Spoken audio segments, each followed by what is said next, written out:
Okay.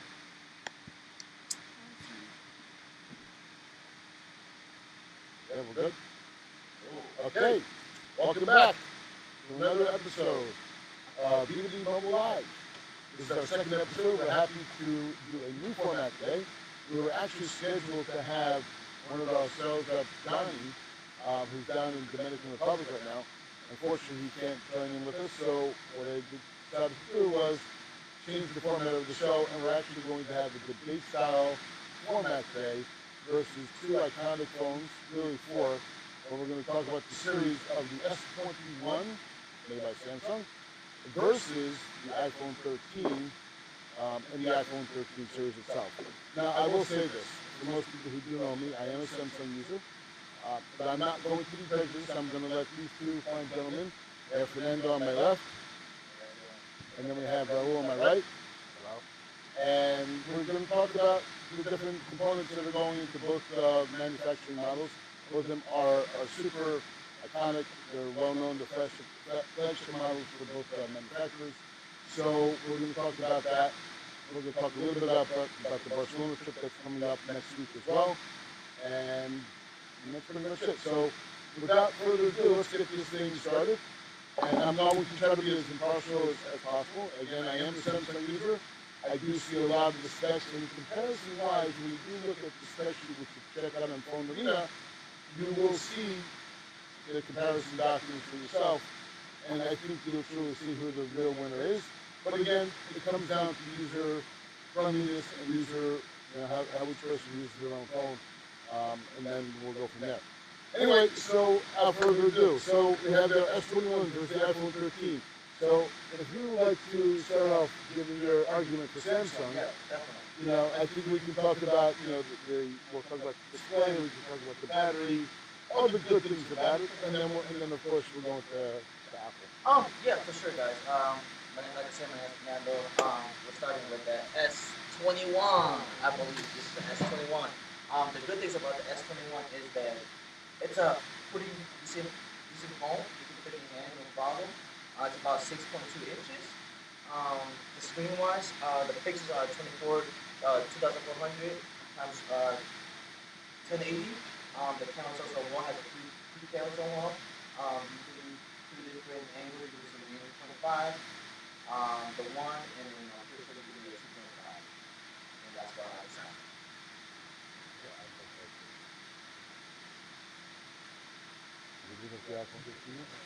So, iPhone 13? That's the format. Did Marvin bring up the... I'll just still talk about it. Oh, yeah. Okay. So the iPhone 13, the size of it is 6.2. Sorry, 6.1. The Samsung is a little bit larger screen, but that does not stop the power of the screen because it is an OLED screen, which means it is dark and bright. The camera, I'll say it's... The resolution of the screen pixels is different from the megapixels of the camera. Right. Yeah. The resolution from the screen and the camera are two different things. The resolution from the screen is 2532 by 1170 pixels. Just like I said, it does mean that it is bright and sharp. It is an OLED display.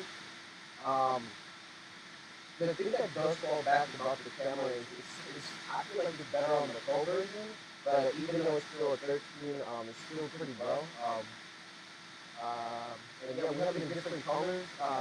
If I'm not mistaken, I think the Samsung S21 only comes in 128 gigabytes and 256, right? Yeah. We have it 128, 256, and 512 for the iPhone 13. And yeah, that's about it. One thing about the S21 is that the iPhone does not have is the SD. So don't be limited of 120 or 250 up to 1 terabyte. One thing that I will add also is that regarding the battery life for both phones is pretty good. The iPhone 13 does muster some slacking performance in terms of comparison-wise. You got Samsung has a little bit more of a punch to it. Not so much longer.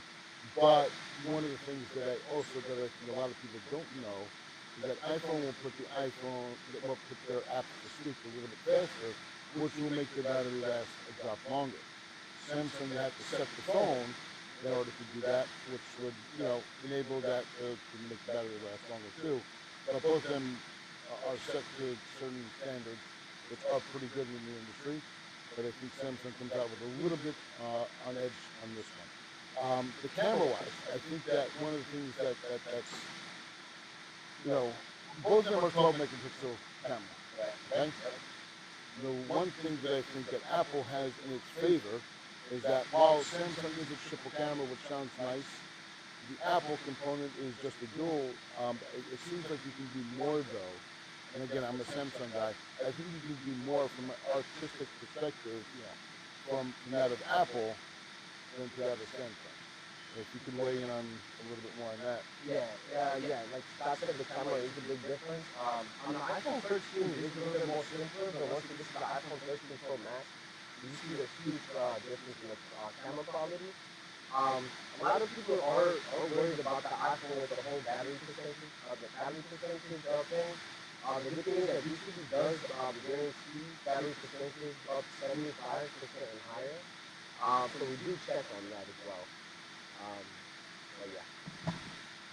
Yeah, yeah, go ahead. On my side, about the battery, our battery, sorry, the Samsung battery usually doesn't have as a problem as the iPhones with a lot of people are concerned with with the percentage of the battery. Usually, with Samsung, the battery will last a little longer. In my opinion, I do use the Samsung as my work one, so I can definitely vouch for that.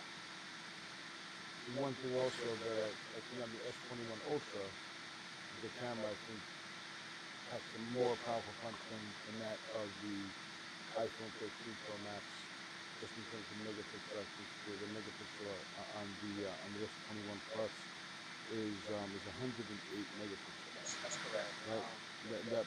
But so the quality again, and this is one thing that I don't want people to mix up. The quality of the picture that comes out from Samsung will look much sharper.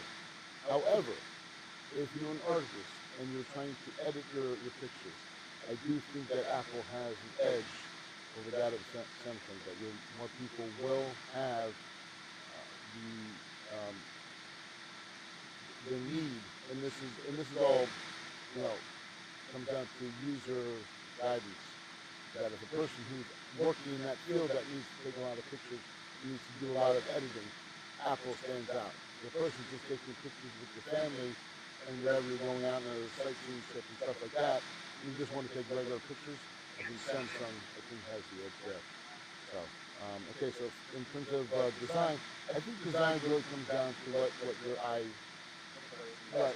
There's really no one way that's better than the other. Again, I happen to think that Apple, in my own opinion, has a little bit sharper design. But again, I'm a Samsung user guy, so I'm going to go along with that.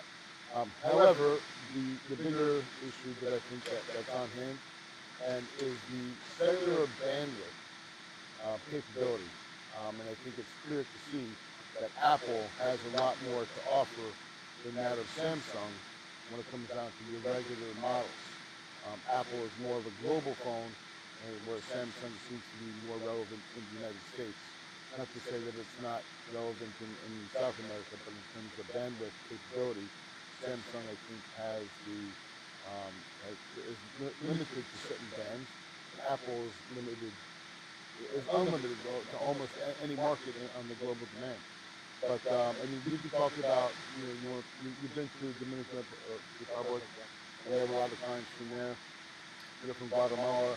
I don't know what Samsung goes on over there, but I think that if you talk about the different areas where our clients are also based, which would be Mexico, the Republic, many of the Latin American countries, I think we can talk more or less what's going on down there. Yeah, for sure. And you're correct. When we start off the LTE and the bands, in certain countries, like South America, like Honduras, and like other places, they do have trouble with bands or something. I do agree with that. And it comes down to the traffic. Usually, traffic does not have a lot of bands out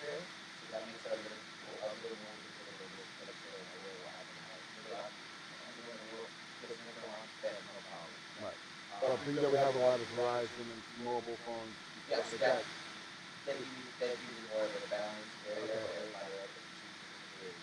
And if you're from Honduras, you can tell, bro, I'll be doing the tracking facility, Verizon. Anything else, cool, we don't have to worry with it. As long as you guys tell us what you guys need, we're good. Okay. And then an iPhone. And then as far as the iPhone, personally I use it myself. I feel like the experience is nostalgic as far as like the OS and I know Android is a little bit harder for some customers to use and the security systems and everything. But I find out that the iPhone is actually a little bit much easier to use, and that's why it's a little bit more sellable. Just because the way the interface is more simple. You don't have to do a bunch of stuff like the Android. Like what could I say? Like I know Samsung is you're allowed to do like third-party apps, which Right. you could actually if you download the wrong third-party app, you get a virus.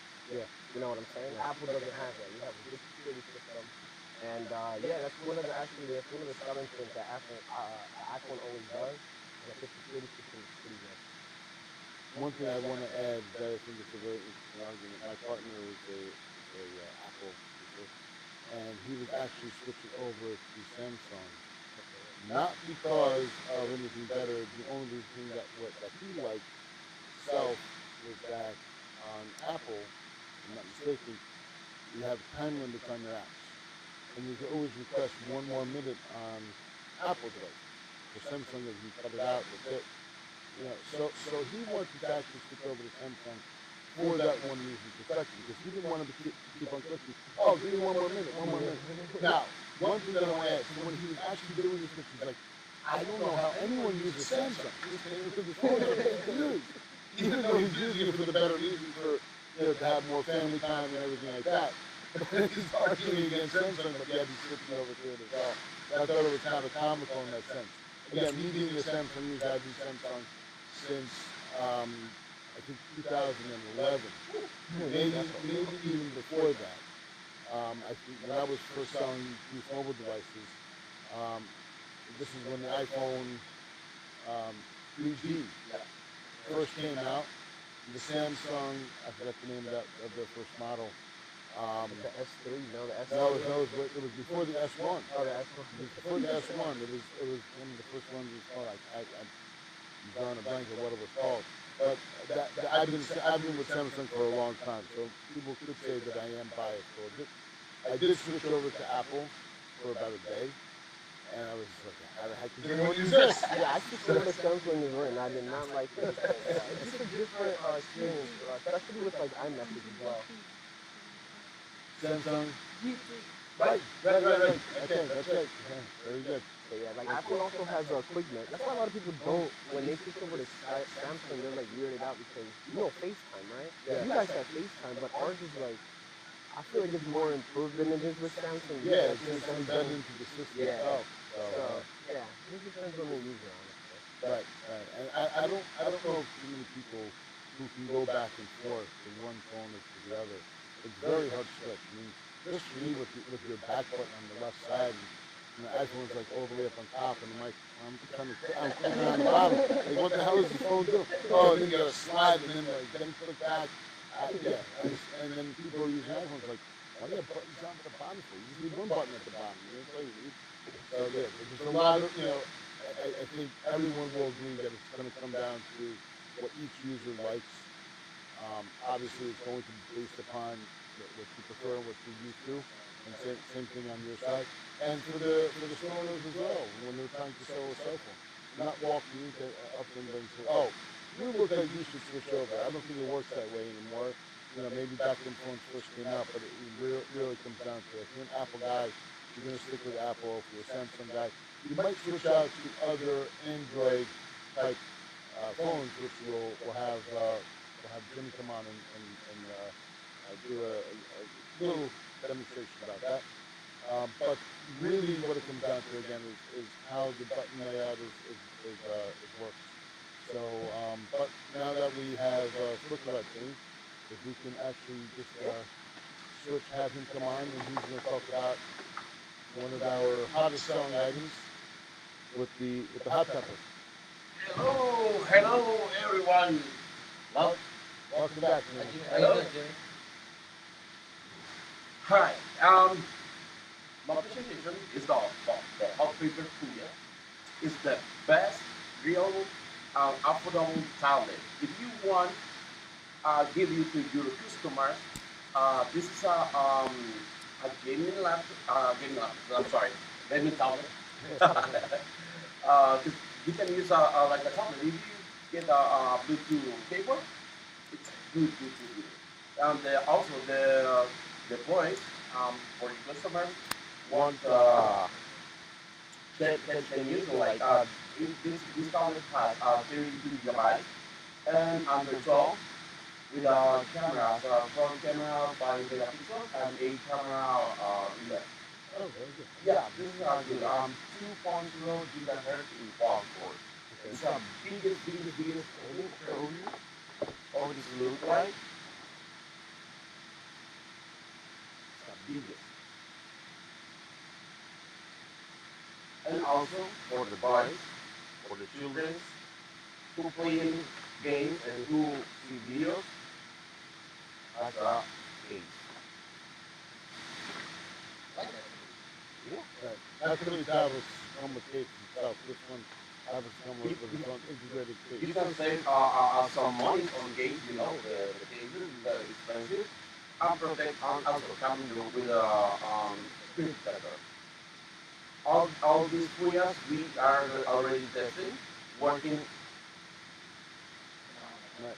Yeah, yeah. For putting and for videos, for everything. You can do everything with this tablet. And what the next time. What's the price, Jimmy? What's the price? Tell me, tell me. Oh my You goodness. sound excited about this price. It's $32 each tablet, including shipping free. Wow. Special offer today. Call use Free shipping? Yeah, free shipping. Did I authorize that? Yeah, Wow. you can order. Only, but it's only in the United States, correct? Yeah. I think you guys got me when I was fired. Yeah. I agreed to the $32. That I did agree, but You approve? shipping? Listen, if I already said it to you guys, then I'm not going to. I'm a man of my word, so if you said free shipping, go ahead. Yeah, you can call it now and get this hot paper meal. This powerful tablet is affordable and reliable. Because you can sell as well to your customers and have a good gift tablet.